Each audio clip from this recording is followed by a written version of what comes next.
I never thought my wedding day could be this terrible. It wasn't because my wedding dress was so tight that it squeezed my 6-month pregnant belly, nor because my swollen feet ached after hours of standing and greeting guests.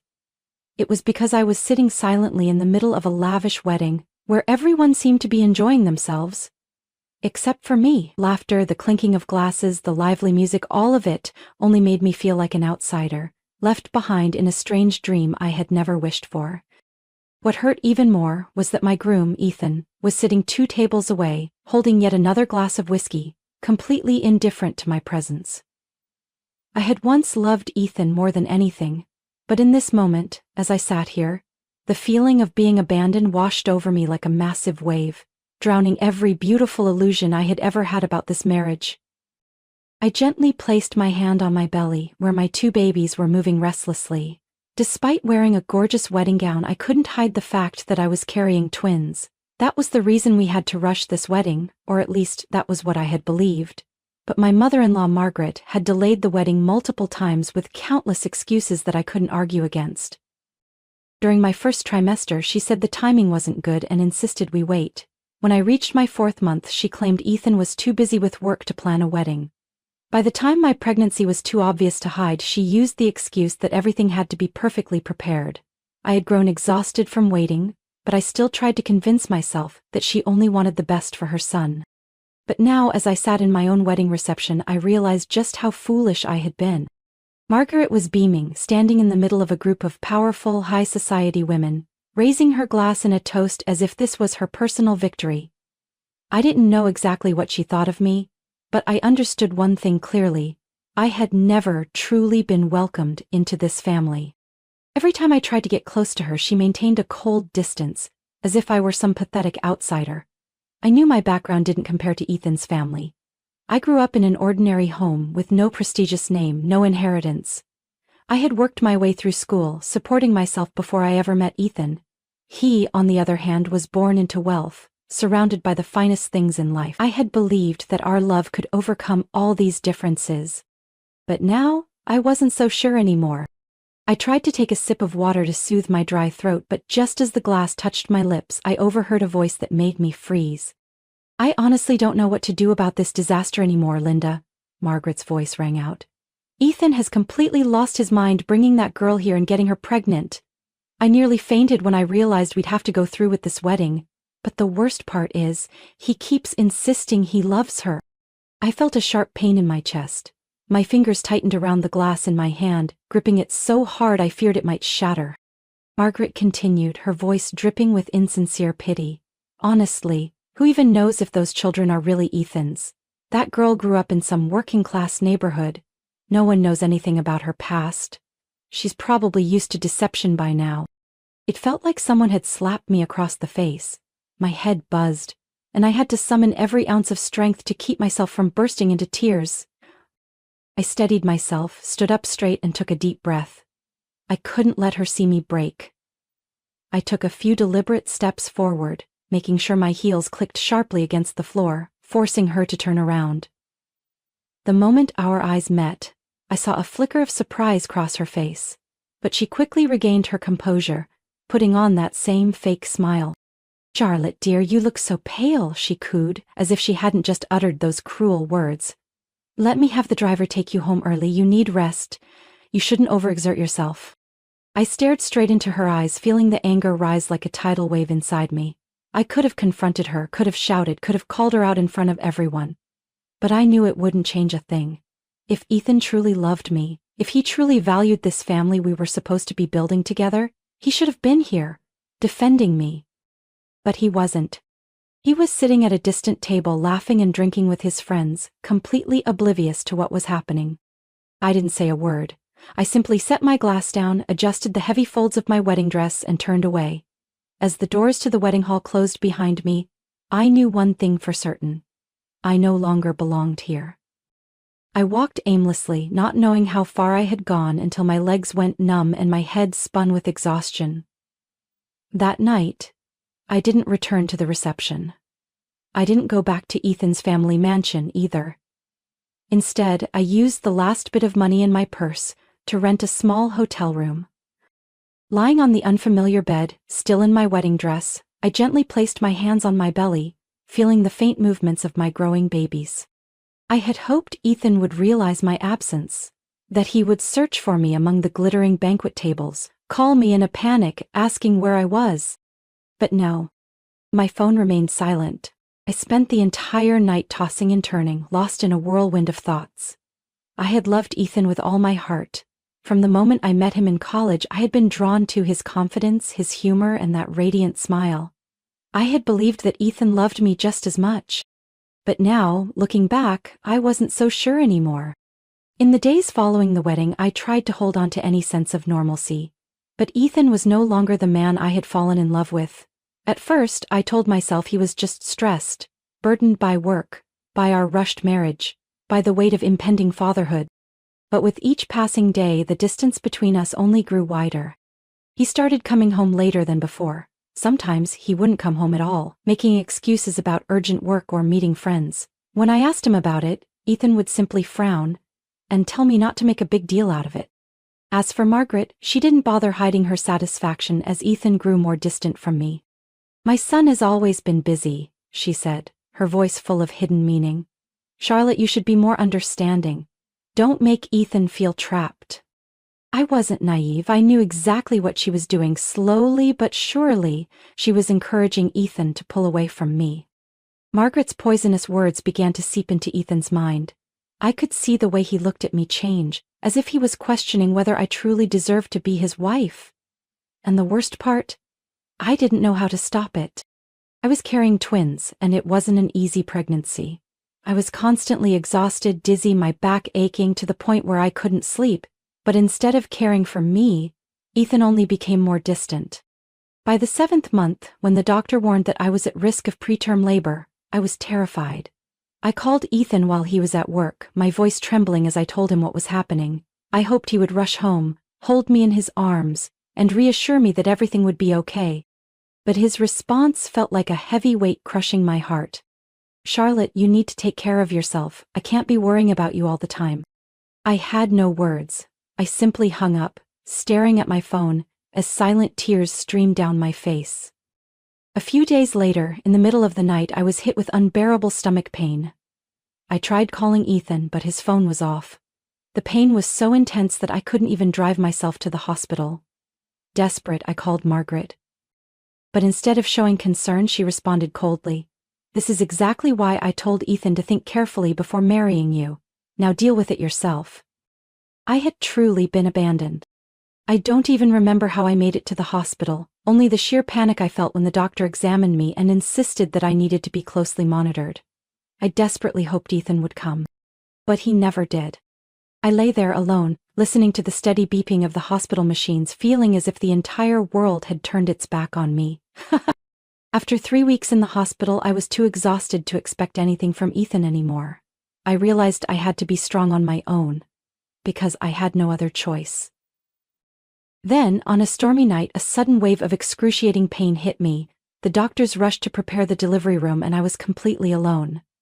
I had once imagined Ethan would be there, holding my hand, comforting me like any loving husband would. But as I looked around, all I saw were the unfamiliar faces of doctors and nurses. After hours of agony, I finally heard my children's first cries. 2 tiny babies. 2 little angels I had feared I wouldn't be able to take care of. But the moment I laid eyes on them, I knew I would do anything to protect them. No one came to visit me, no messages from Ethan, no calls from Margaret. When the nurse asked if I wanted to notify my husband, I simply shook my head. Ethan had chosen to abandon me, and from this moment on, I would no longer need him. 3 days after giving birth, I was discharged from the hospital. Ethan wasn't there to pick me up. Carrying my 2 newborns in my arms, I stepped out of the hospital doors with a heavy heart. I had no home to return to, I had no idea where to go, but one thing was certain, I was no longer the weak girl I once was. I had lost Ethan, I had lost the family I once thought I belonged to, but I still had my children. And this time, I wouldn't let anyone take them away from me. I left the hospital, holding my 2 babies tightly as I walked through the biting cold of a December evening. Cars rushed past on the streets, streetlights flickering on as the sun dipped below the horizon. But I had nowhere to go. Ethan had abandoned me. Margaret didn't even pretend to care about her own grandchildren. Their mansion was no longer a place I could return to. I had no one to rely on. The little savings I had before marriage had nearly run out after weeks in the hospital. I clutched my babies close, fear creeping into my heart. But I knew I couldn't break down. I had picked myself up before, and I would do it again. As I fumbled with my nearly empty wallet, trying to book a taxi, a gentle voice spoke behind me. "You need some help." I turned around. A woman in a nurse's uniform stood there, her eyes filled with concern. I recognized her. She had taken care of me in my final days at the hospital. "I'm Rebecca," she introduced herself. "I saw you leaving with no one to pick you up. Are you okay?" I swallowed the lump in my throat, trying to appear strong, but my voice still trembled. "I don't know where I'm going." Rebecca glanced at the two babies in my arms, then, without hesitation, she said, "We can't let you wander around in this cold. Come home with me. Stay for a while, at least until you figure out your next steps." I could hardly believe my ears. A stranger was willing to help me at this moment? I looked at Rebecca, and for the first time in months, I felt a small warmth from human kindness. I accepted. Rebecca lived in a small apartment on the outskirts of the city with her brother Matthew. When I stepped inside, the space was modest but cozy and tidy. I gently placed my babies in the cribs Rebecca quickly pulled out from her room. "You can stay as long as you need," Rebecca said, pouring me a cup of hot tea. "I don't have much, but I know how hard it is to be a single mother. We'll help you." I took the cup with my trembling hands, feeling the warmth spread through my fingers. But more than the tea, it was Rebecca's kindness that truly warmed me. Matthew was a quiet man, but he didn't show any annoyance at having 3 strangers in his home. He worked part-time at an auto repair shop and spent most of his free time helping Rebecca with household chores. I saw him carefully prepare meals, silently fix broken things around the apartment, never once complaining. In the first few days, I felt like a burden. But Rebecca and Matthew never let me feel that way for long. "You need to stand up for yourself, Charlotte," Rebecca said one evening as I sat watching my babies sleep. "You went to college, didn't you? I heard you were studying medicine." I nodded. "But I never finished my degree. I had to drop out when I got pregnant." Rebecca smiled softly. "Then go back. Don't let anyone stop you anymore." Her words were like a small spark in the darkness of my life. I had been so consumed by the pain of abandonment, so lost in mourning what I had lost, that I had forgotten I still had a future ahead of me. I couldn't let my life be defined by Ethan or Margaret. I had to take back control. Matthew helped me research financial aid programs for students in difficult circumstances. Thanks to Rebecca's support and some of her colleagues, I was able to return to school with a scholarship specifically for single mothers. And then, on a day I never expected, I met the man who would change my life. Matthew had a friend named Richard Walker. He was a successful businessman whom Matthew had once helped when his car broke down in the middle of the road a year ago. As it turned out, Richard was the CEO of a major healthcare company and had always wanted to find a way to repay Matthew. When he heard about my situation, Richard offered to help. "I don't do charity," he said bluntly, "but I believe in giving opportunities to those who deserve them. If you're serious about getting back into the medical field, I can help you find a part-time job at my company. It won't be easy, but if you're willing to work hard, I promise you'll be able to stand on your own, without anyone's pity." I thought about it a lot. I had always hated relying on the kindness of others, but I knew this was an opportunity I couldn't afford to pass up. So, I agreed. I started working at Richard's company during the day and studying at night. Life wasn't easy. Sleepless nights with 2 crying babies, exhausting days balancing work and school. But for the first time in months, I felt like I was moving forward, instead of standing still in misery. Rebecca and Matthew became my family in a way I had never imagined. They helped care for my children when I had to work, encouraged me when I felt like giving up. Richard, though not the warmest or most affectionate person, always kept his promises. Under his guidance, I learned how to navigate a professional environment, how to rebuild the confidence that had been shattered after my failed marriage. And then one day I looked in the mirror and saw a different woman. No longer the weak Charlotte who depended on Ethan's love. No longer the naive girl who believed love alone was enough. I had become a strong mother, an independent woman, and most importantly, I had taken back control of my own life. As time passed, I grew more accustomed to my new routine. Work and school kept me so busy that I barely had time to dwell on the past. My children grew bigger each day, becoming my greatest source of motivation.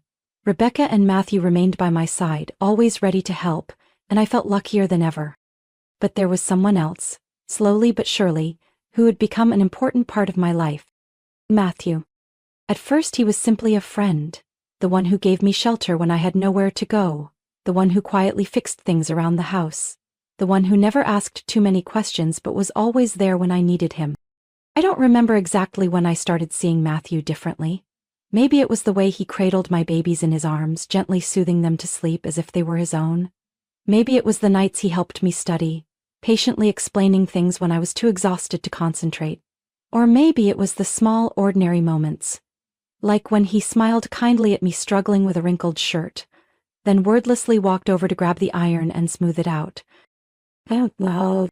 All I know is that, little by little, the emptiness I once felt when thinking about the future started to fade. One late autumn afternoon, I took the twins to a nearby park.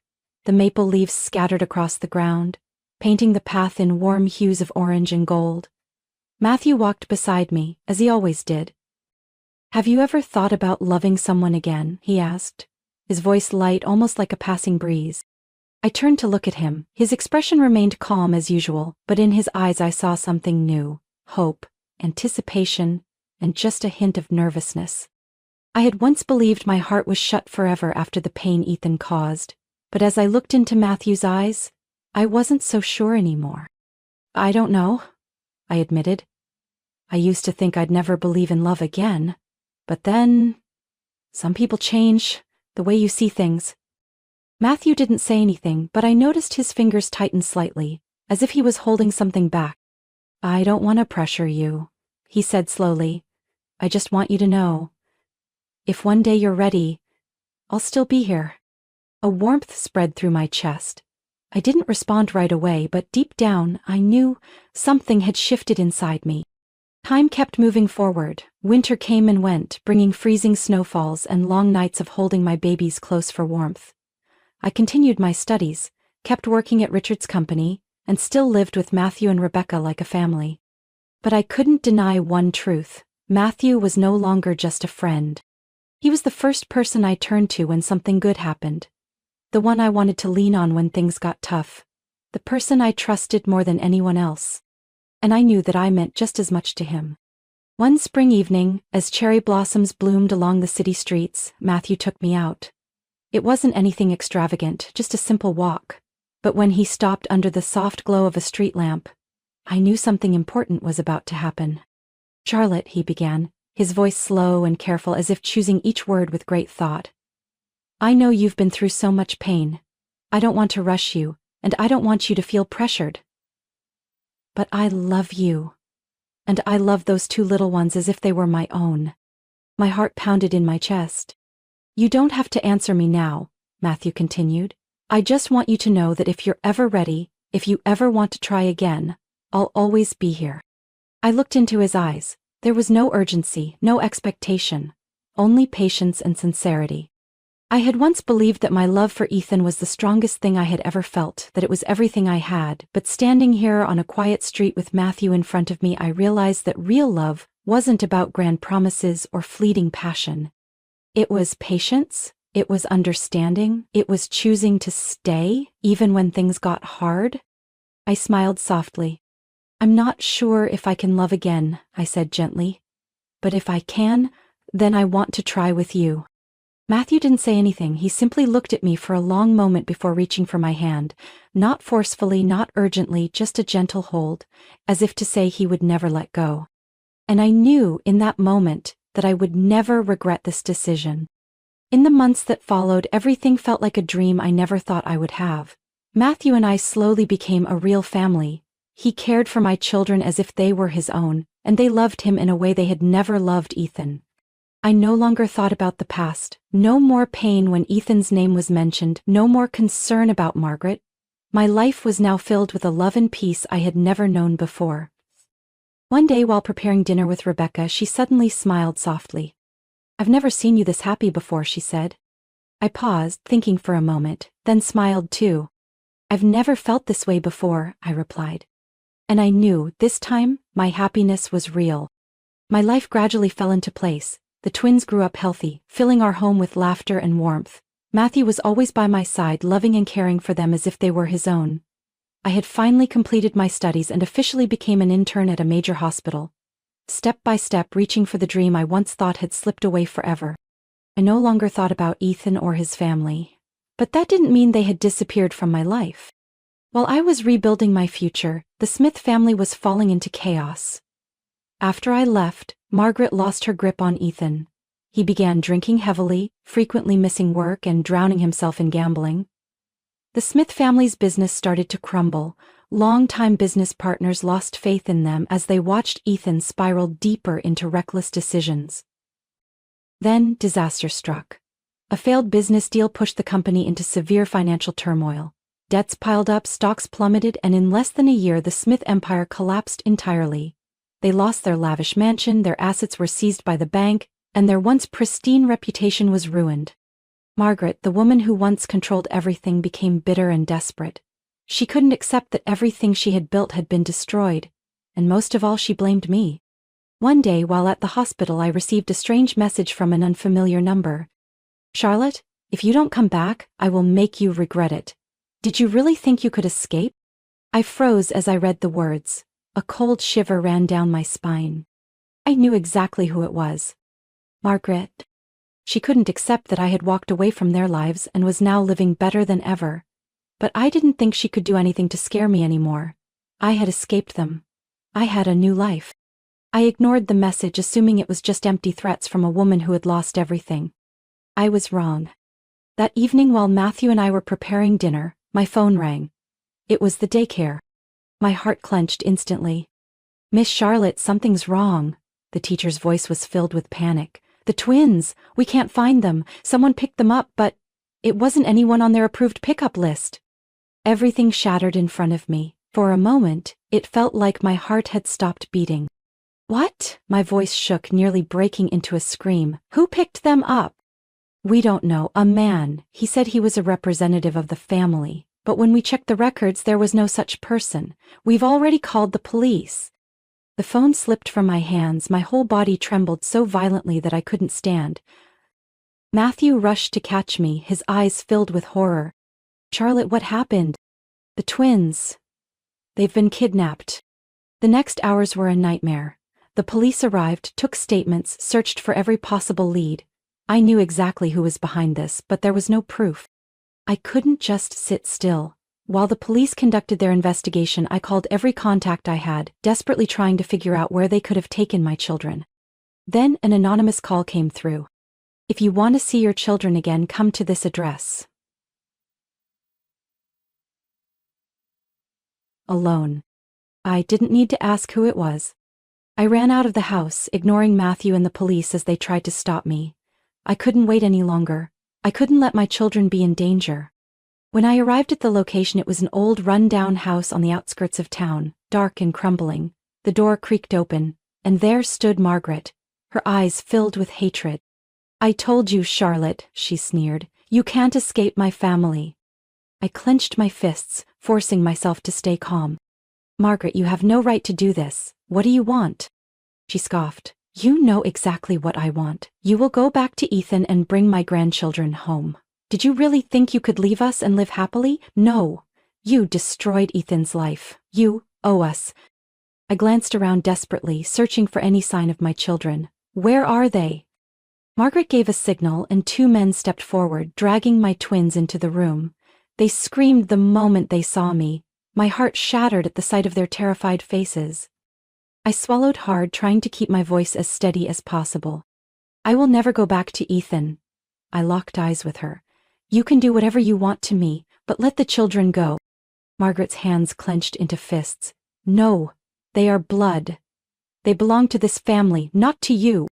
My breath hitched, but before I could react, the sharp wail of police sirens echoed outside. Matthew hadn't let me go alone. The men panicked. One of them bolted for the back door while Margaret screamed in rage. The police stormed in, taking control of the situation. I rushed forward, grabbing my children and holding them tightly, tears streaming down my face. Margaret was forced into handcuffs, her face twisted with fury. "You think you've won, Charlotte?" she spat. I looked at her, feeling more pity than hatred. "I never needed to win, Margaret," I said quietly. "I just wanted to live in peace, but you couldn't let me have that." She was dragged away. The police assured me that she would never have another chance to harm me or my children again. I held my children tightly, feeling their warmth as a reminder that I had reclaimed my family. And this time no one would ever take them away from me again. Tears streamed down my face as I clutched them close. Their small bodies trembled, their tiny hands gripping onto me as if letting go meant they would be taken away once more. I closed my eyes, taking a deep breath, trying to suppress the rage burning inside me. Margaret, still in handcuffs, was dragged away, screaming and thrashing, her face twisted in fury, but this time, I wasn't afraid anymore. Matthew rushed to my side, kneeling beside me, his hand resting gently on my shoulder. "Are they okay?" I nodded, though my throat was tight. "They're safe. But I can't forgive this." The police kept the scene secured, collecting statements and evidence. An officer approached me, his voice serious. "Miss Charlotte? Do you know who orchestrated this kidnapping?" I looked him straight in the eye, without hesitation. "Margaret Smith." The investigation moved swiftly. The kidnappers were arrested soon after, and some of them confessed that Margaret had hired them for a large sum of money. Police uncovered messages, phone calls, and financial transactions, proving that she had been planning this for a long time. When all the evidence was presented in court, I felt a kind of relief I hadn't known before. Margaret was charged with multiple crimes, including conspiracy to kidnap and endangering the welfare of children. But the most terrifying part was her mental state. Throughout the trial, she screamed at me, cursed me, calling me a fraudulent woman, and insisting that the children didn't belong to me. Psychiatrists determined that Margaret was suffering from severe mental instability, to the point where she could no longer control her actions. In the end, instead of being sentenced to prison, she was committed to a high secular psychiatric facility for dangerous criminals. I didn't feel victorious. I didn't feel triumphant. I just felt empty.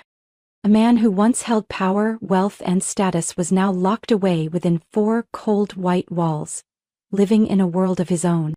That was the price she had to pay. As for Ethan, after this scandal, he completely fell apart. The truth about the Smith family spread across the city. Headlines about a deranged wealthy mother attempting to kidnap her own grandchildren to force her ex-daughter-in-law back filled the news. Their family business, already on the brink of collapse, was buried even deeper in debt. The remaining shareholders pulled out, and Ethan's assets were frozen as authorities investigated the financial mess. With no home, no money, and no reputation left, Ethan spiraled into despair. He drowned himself in alcohol and gambling, falling into the hands of loan sharks. Rumors spread that he had mortgaged his last remaining possession, a small apartment his family had bought before their bankruptcy. But when he failed to pay off his debts, the collectors came for him, and in the end he lost everything. One day I received a call from an unknown number. "Charlotte." The voice on the other end was tired, hoarse, but I recognized it instantly. "Ethan." I gripped my phone tightly, my heart pounding. I had thought I would never hear his voice again. I didn't know who else to call." His voice trembled. I have nothing left." I closed my eyes, forcing my voice to remain steady. "What do you want, Ethan?" "I just want to see the kids," he exhaled heavily. "Just once." I hesitated. Part of me wanted to hang up immediately, to erase him from my life completely. But another part reminded me that no matter what, Ethan was still their biological father. I took a deep breath before answering. "I'll think about it." Then I ended the call. I didn't know if I truly wanted Ethan to see the children. But one thing I knew for certain: no matter what happened, I would never let anyone hurt them again. In the days that followed, I devoted all my time to my children. I took them to the park, to the zoo, and spent extra time holding them close every night before bed. After everything, I had almost lost them, and I didn't want to waste another second. Matthew was always by my side. He never asked about Ethan's call, never brought up what had happened, but I knew he was worried about me. One evening, as we sat on the balcony, watching the city lights twinkle in the distance, Matthew turned to me. "Are you going to let Ethan see the kids?" I was silent for a long time. "I don't know. I don't want him to show up only to disappear again and hurt them." Matthew nodded, gently taking my hand. Whatever you decide, I'll support you. I looked at him, gratitude swelling in my chest. My heart had endured so much pain. But now, I had a family. I had Matthew, my 2 children, and a life I had fought to build. Ethan and Margaret were nothing more than ghosts of the past. Oh, I didn't need 'em. I had everything I needed. This spring felt different. No more haunting memories, no more fear creeping into my nights. For the first time in years, I truly felt peace within my soul. The twins were growing faster than I could believe. They laughed under the golden sunlight, running barefoot through the backyard grass, their bright eyes free of sadness. I watched them, my heart swelling with happiness and gratitude. Matthew stepped out from the back door, carrying a tray of lemonade, setting it down on the wooden table. He smiled at me, his eyes as soft and warm as ever. "You seem lost in thought," he said, pouring me a glass. I took it, running my fingers along the cool rim. "It's just, I never thought I could be this happy." Matthew didn't say anything, but he understood. He always did. When I walked away from the Smith family, I had nothing but my 2 children and a shattered heart. But now I have a home, a real family, not bound by blood but by love, a love stronger than anything I had ever known. A voice from the front gate pulled me from my thoughts. "Hope I'm not too late." I turned and smiled as I saw Scott walking in, still wearing his familiar kind smile and his slightly uneven gait. Scott, the man who had saved my children in the most terrifying moment of my life. After the kidnapping ordeal, Scott became more than just a good man who had helped me. He slowly became an irreplaceable part of our lives. He visited the kids often, taught them how to fish, played ball with them, and shared fascinating stories about nature. "Uncle Scott!" The twins squealed in excitement, sprinting toward him. Scott chuckled, crouching down and opening his arms wide. "Did you miss me?" he asked playfully, though he already knew the answer. "Yes," they shouted in unison before dragging him toward the backyard playground. I watched the scene unfold, feeling a deep sense of peace. Scott may not have been related to us by blood, but he was family, just like Matthew, just like Rebecca. I had once believed I would be alone forever, but as it turned out, family didn't have to begin with blood. The afternoon passed in waves of laughter, children's giggles, lively conversations, and the warmth of the people I loved most. After dinner, when the kids had finally drifted off to sleep, Matthew and I stepped out onto the porch, enjoying the cool spring breeze. "Do you remember the first time I came here?" I asked softly, resting my head against his shoulder. Matthew chuckled. "How could I forget? You stood at my door, holding 2 babies, looking like your whole world had fallen apart." I laughed too, but this time it was a laugh of relief. "And now everything is different." Matthew squeezed my hand gently. "Yeah. Now you have a new life, a new family." I nodded, tightening my grip on his hand. "I once thought I had lost everything," I murmured. "But in the end, I only lost what was never truly mine. And because of that, I found what really matters." I no longer resented Ethan. I no longer hated Margaret. They were the past, just another chapter that had closed. Now I had Matthew, I had my 2 incredible children, I had people who stood by me when I needed them the most. That was all I needed. I closed my eyes and took a deep breath. After all the pain and loss, I had finally found my happiness. And this time, I would never let it slip away. Life doesn't always go the way we expect. Charlotte once believed she had found love, only to realize it was nothing more than a fragile illusion. But through her losses, she rebuilt her life, finding a true family not through blood, but through those who loved her unconditionally. Charlotte's story is proof that sometimes, loss is not the end, it is the beginning of something greater. If we are strong enough, happiness will always be waiting at the end of the road. Charlotte's journey is an emotional tale of loss, resilience, and rediscovering happiness. What do you think about her choices? Do you resonate with her journey? Share your thoughts and don't forget to follow the channel for more meaningful stories about life,